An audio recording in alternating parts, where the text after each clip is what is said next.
Right, so let's talk about the World Endurance Championship. It was announced a couple of days ago that the first round for the season is going to be indefinitely postponed. That's a Qatar 1812 kilometres. That also means the prologue or the pre-season test has also been postponed.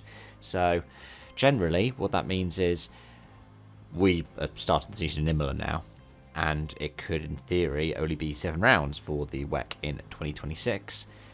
Instead of the original 8. It could end up being that Qatar slots in, between Fuji and Bahrain. It could, in theory, be the season finale, though I'm assuming Bahrain has paid a lot to host the season finale. But it is the first proper international motorsport event that we are seeing being impacted by the, as of yet, not formally declared war in Iran by the US and Israel, the current military operation.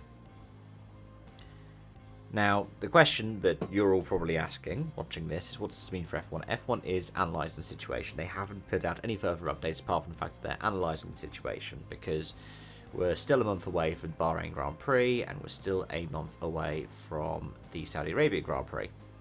At the same time, MotoGP is in Qatar the same day, I think, as the Bahrain Grand Prix. Both of those Liberty Media properties, so you could expect that what one does, the other one probably would do as well. They have some time to do it. It's a month. When it came to WEC, the equipment was already arriving in Doha for Losail.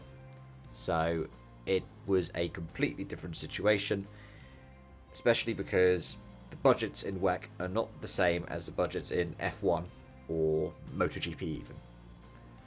So those are the championships to particularly follow, and the reason why I say that is I've also been looking through other championships that could potentially be affected within the World Championships for the FIA World Rally Raid Championship. The final round this year is the Abu Dhabi Desert Challenge. It usually was end of February, but it probably won't be affected, or if it is, we'll know about like the Abu Dhabi Grand Prix pretty much around the same time.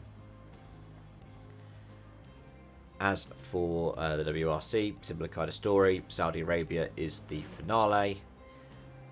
Formula E, I don't think, has any more rounds in the Middle East this season.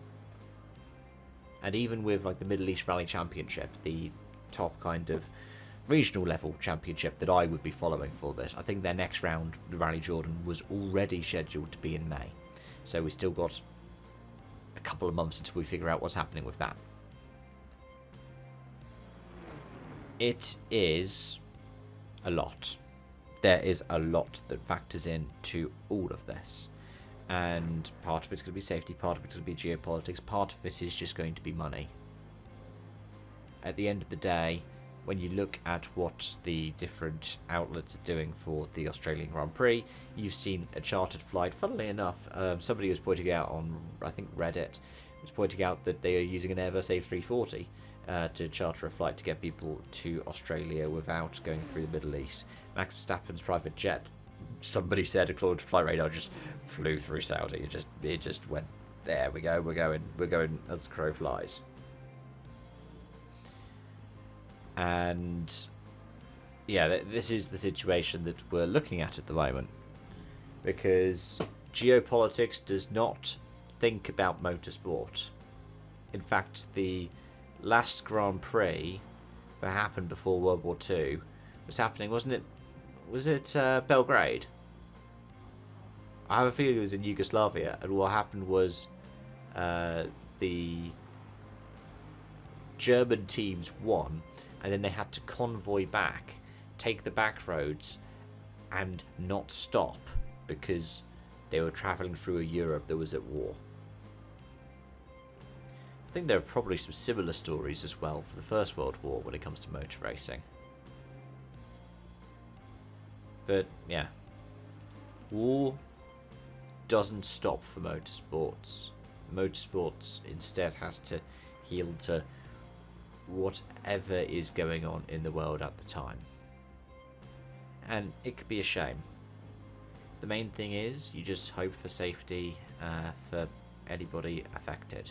You hope that the people who've invested the money into it don't lose out. You hope that they're able to recoup the costs, especially, for example, the fans and the teams, so that they aren't in any kind of financial dire straits over this issue. or if they are, they're able to get the support so that it's not going to be a career ending or team closing issue. And then I would say the primary thing is hope that everybody's safe, that people are out of harm's way, that nobody's going to come to any danger. At the end of the day, things are replaceable, people aren't. So I hope, especially if you're somebody who's listening to this and watching this video right now who is in a region that is affected by what's going on at the moment, I hope you're staying safe. I hope you're looking after yourself. I hope you're looking out for yourself. And as always, for anyone on this channel, hope to see you again soon for more. I'm sure this is going to be an evolving story, and I'm sure I'm going to be using my international relations degree to talk about stuff on this channel before too long. But anyways, as always, till next time, bye bye for now.